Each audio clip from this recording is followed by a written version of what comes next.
এইটুকু প্রাথমিকভাবে বলতে পারি যে জুলাইয়ের 1 তারিখ থেকে আমাদের কর্মসূচি শুরু হবে, কিন্তু মূল ইভেন্ট কিক অফ হবে জুলাইয়ের 14 তারিখ থেকে এবং এটা চলবে 5 আগস্ট পর্যন্ত। 36 জুলাই অর্থাৎ 5 আগস্ট ছাত্র জনতার অভ্যুত্থান দিবস হিসেবে ঘোষণা করে এই দিনকে সরকারি সাধারণ ছুটির তালিকায় অন্তর্ভুক্ত করার সিদ্ধান্ত নিয়েছে। এই তথ্য নিশ্চিত করেছেন সংস্কৃতি বিষয়ক উপদেষ্টা মোস্তফা সরোয়ার ফারুকী। বৃহস্পতিবার 19 জুন ফরেন সার্ভিস একাডেমিতে উপদেষ্টা পরিষদের বৈঠক শেষে অনুষ্ঠিত সংবাদ সম্মেলনে তিনি বলেন, এখন থেকে প্রতি বছর 5 আগস্ট এই দিনটি সরকারি ছুটির দিন হিসেবে পালন করা হবে। সংস্কৃতি উপদেষ্টার বক্তব্যে উপস্থিত ছিলেন প্রধান উপদেষ্টার প্রেস সচিব শফিকুল আলম।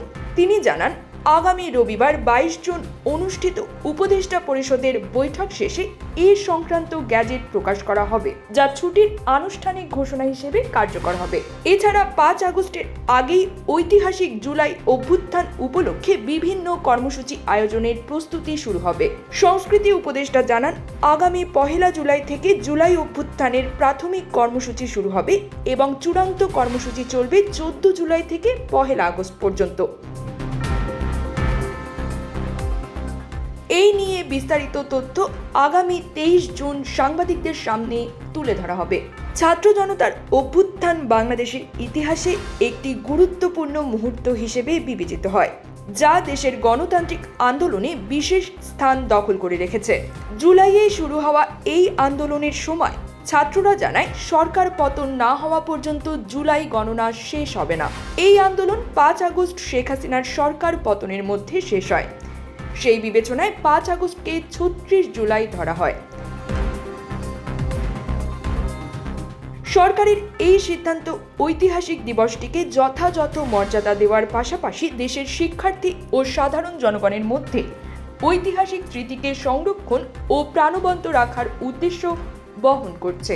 সরকারের এই পদক্ষেপকে স্বাগত জানিয়েছে বিভিন্ন সামাজিক শিক্ষাবিদ ও মানবাধিকার সংগঠন। তারা বলছেন, সরকারি ছুটির মাধ্যমে এই দিবসকে সরকারি পর্যায়ে স্বীকৃতি দেওয়া হলে তরুণ সমাজের মধ্যে দেশের ইতিহাস ও গণতন্ত্রের গুরুত্ব বিষয়ে সচেতনতা বৃদ্ধি পাবে।